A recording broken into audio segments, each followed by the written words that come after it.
But Dave, now we got to move on. We're going to move on into just 2 more segments about the teams that this Paul George trade affects the most. And the first one we're going to look at is the Boston Celtics. And before I ask you the question that I'm going to ask you, I'm going to toss it over to you because apparently you have a quote from Goodman from ESPN about Correct. a possible trade the Celtics had for PG-13 and the Pacers didn't take it. Well, they offered it up, and suppose it was a draft night offer of 3 first-round picks, not the Nets pick next year, or the Lakers/Kings pick, and 2 starters with Crowder being one of them.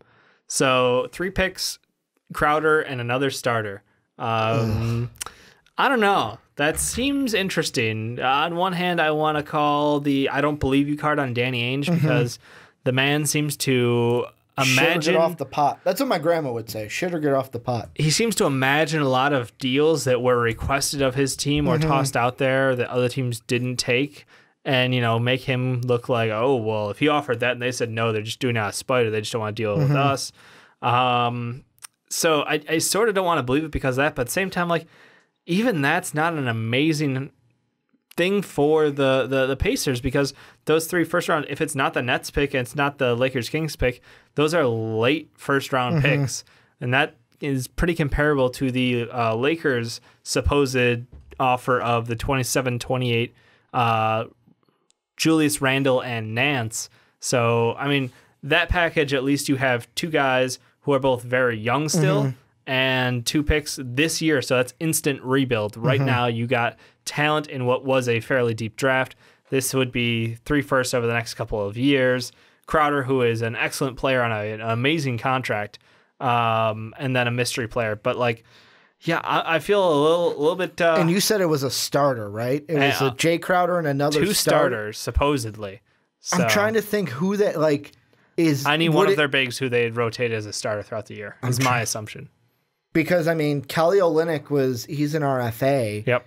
And, you're not gonna trade, Jaylen Brown. Avery Bradley, I could say, maybe it's Avery Bradley. That would have been a really great value. Why would you give up Avery Bradley and Jay Crowder if you're the Celtics? I could have seen it being, a Terry Rozier or a Marcus Smart, to be honest with you. Okay. One of those 2.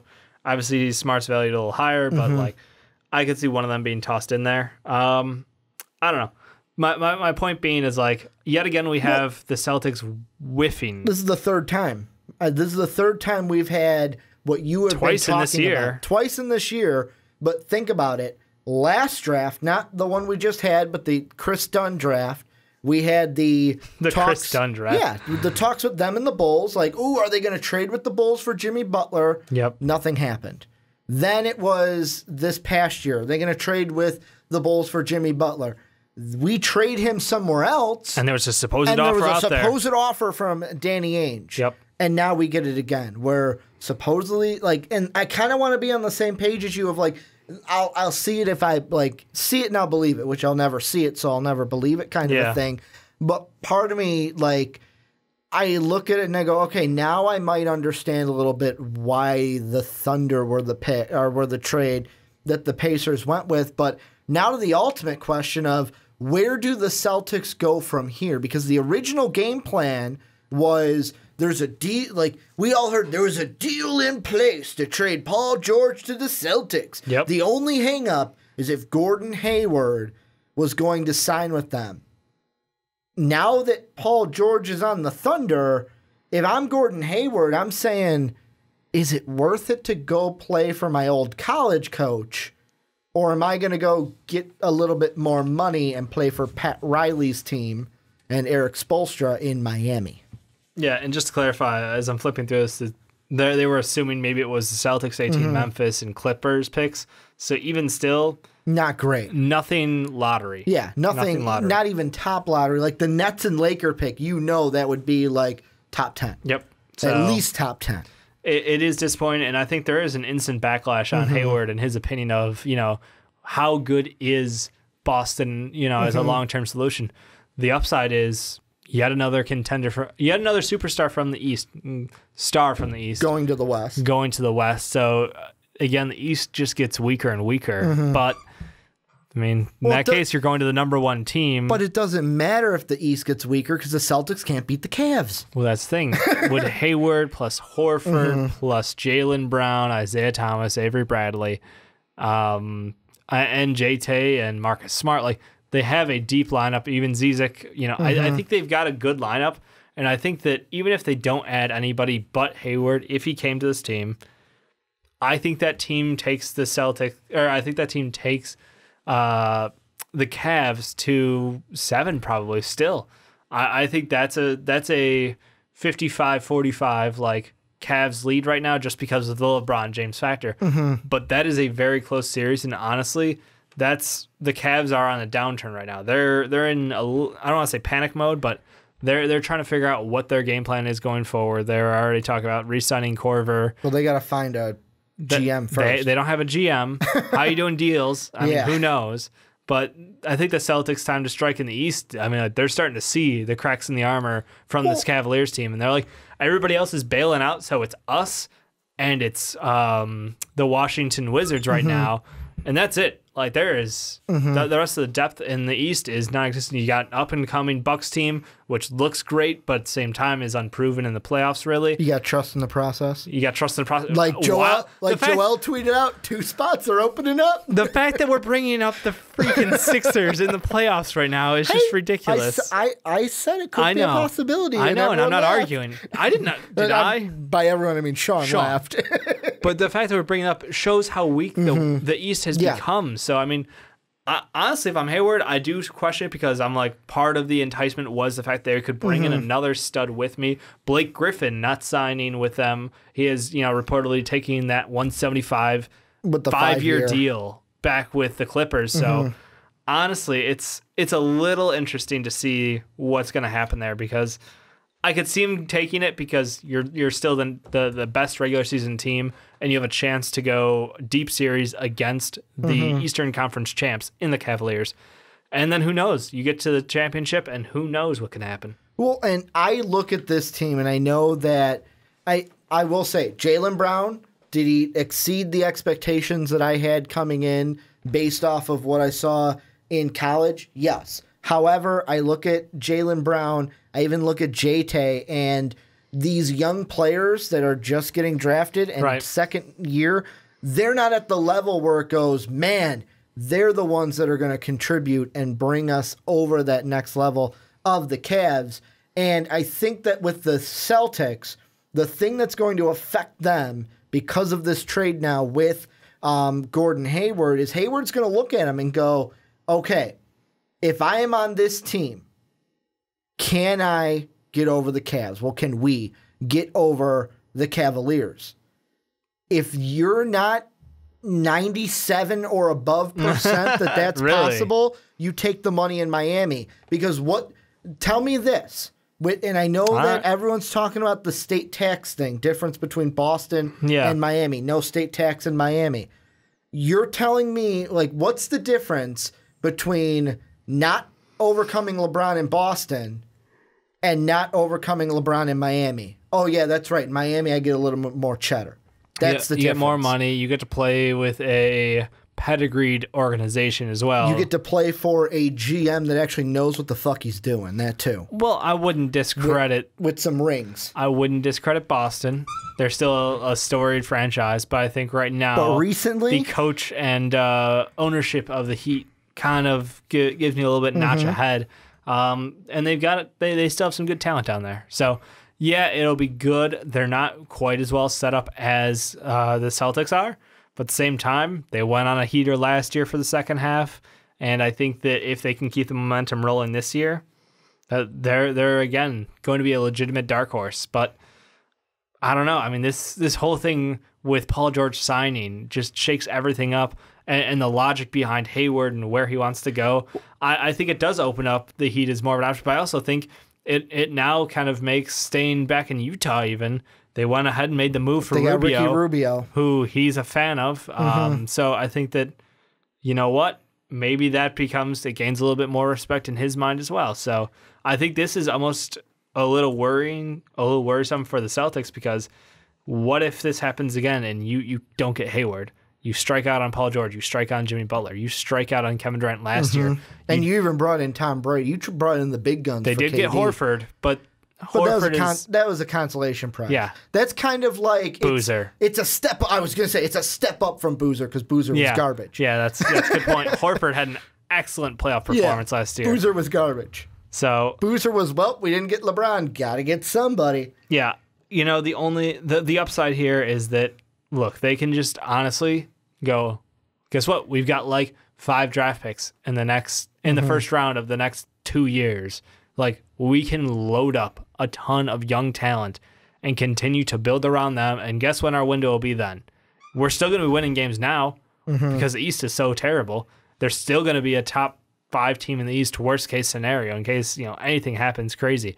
I'm just giving myself room. There'll be a playoff team, but they can develop young players at the same time and they can continue to stockpile them because honestly, it's okay next year. Do you have any faith if you miss out this year on major stars in free agency? Do you have any faith left that they can land anybody or they're going to pull the trigger on a deal? No, I don't. Like, I feel like the faith is shaken. The reason why, and I'm going to say this with the Celtics, and Celtics fans, you listen to me. You're not going to get Gordon Hayward. I'm sorry. And the reason why... I sort of hope he just signs like tomorrow morning. The reason... he signs right now as I'm saying that. But the reason why I think they're not going to get him is because of one of the big differences between the Celtics and the Miami Heat. I'm not ruling out the Jazz, but I'm just comparing the Celtics and the Heat here. The Jazz are still an option. However, you look at the two players that would be the big names on the Celtics. I'm looking at Al Horford. I'm looking at Isaiah Thomas. Al Horford's 31. Isaiah Thomas is 28. The Heat have a similar thing in Whiteside and Dragic. Ooh, a big and a point guard. The only thing that's flipped, Miami's big is 28, and their point guard is 31. The other big key difference is the contracts. Yes, you have Hayward for a while. You don't have to worry about him leaving. But you got to worry about Isaiah Thomas. What's going to happen after that 1 year? If you go to Miami, I mean, Dragic and Whiteside are both free agents in 2020.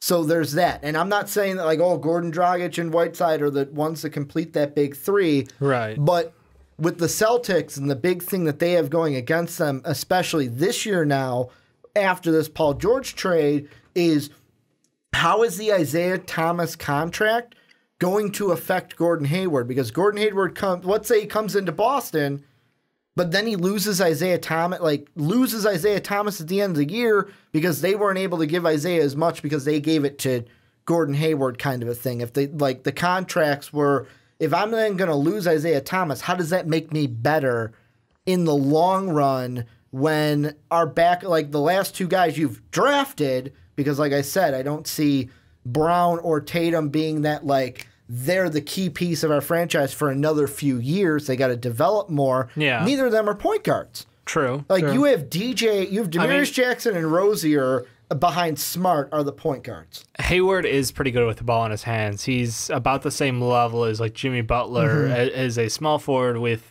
pretty good handles. So I'm not horribly concerned if Isaiah Thomas leaves. You can still run Smart in the backcourt. You can still run Rozier, maybe. That's kind of shitty, though. But still, it's like, it's not the end of the world. Jason Tatum, we were talking about him having, the Paul Pierce-like qualities of potentially being a point forward with the ball in his hands. So I don't think it's the end of the world.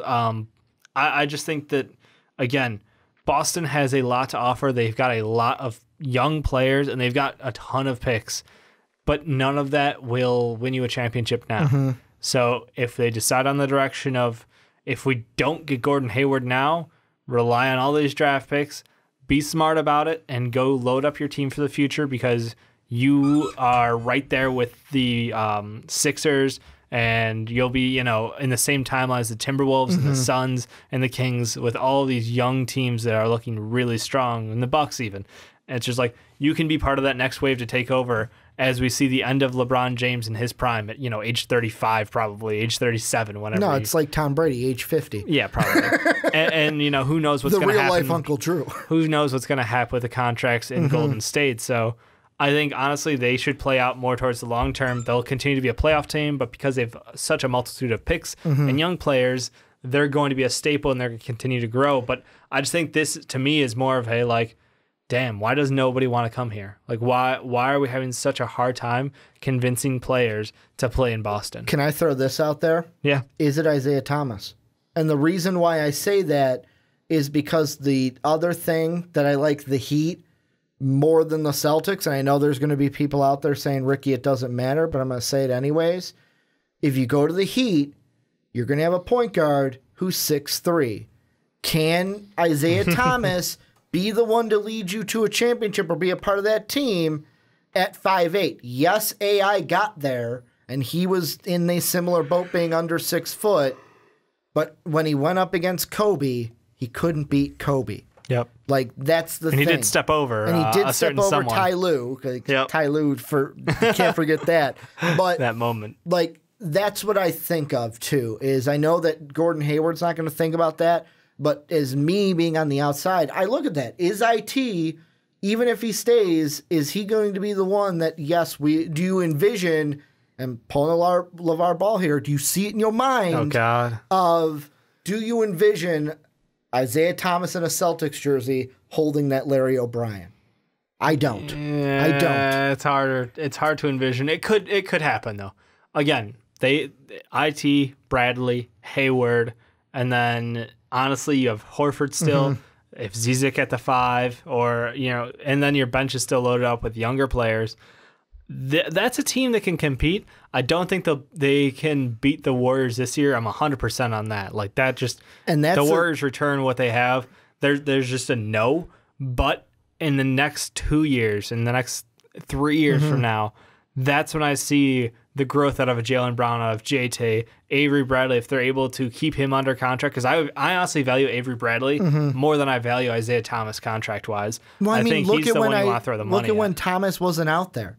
And they won that one game against Cleveland. I don't know. I get started about the whole better without Thomas on the floor No. I'm not discussion. saying better without him, but I'm just saying with Avery Bradley out there, and I know that he hit a huge shot, and if that shot just is just a millimeter off, it's a different game. But like, I look at that and I go, I can't knock Avery Bradley because of his performance in games without Isaiah Thomas on the floor.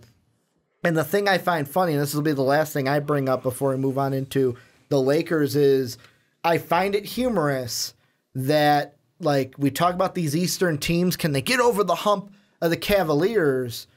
And it's like, well, when you do, it's like, well, great, now we got to get over the Warriors. Yeah. Where if you look it's here you go in the East, and then there's the Cavs, and then there's the Warriors. But if you look at the West, they're all comparing themselves to that top team because they got to play them beforehand. I just find that funny that the East isn't going like, hey, let's try to get over the Warriors. But of course, because they're not going to see the Warriors in their side unless of the they can playoffs. knock out the Cavs, which has been a monumental task as LeBron James has been to how many straight Eastern Conference finals? Yeah. 8, I believe it is. Yeah. A little ridiculous. Any final thoughts on the Celtics before we move on to La La Land? Best of luck, Celtics. I hope you get Hayward because I really want to see another team compete, and I want the East to be strong again. Yeah, I don't think it's going to happen. If I am putting a prediction on it this second, I'll say he goes to Miami. But Celtics fans, let us know what you guys think down below in the comment section. What are you looking forward to? Where does your team go post the Paul George trade?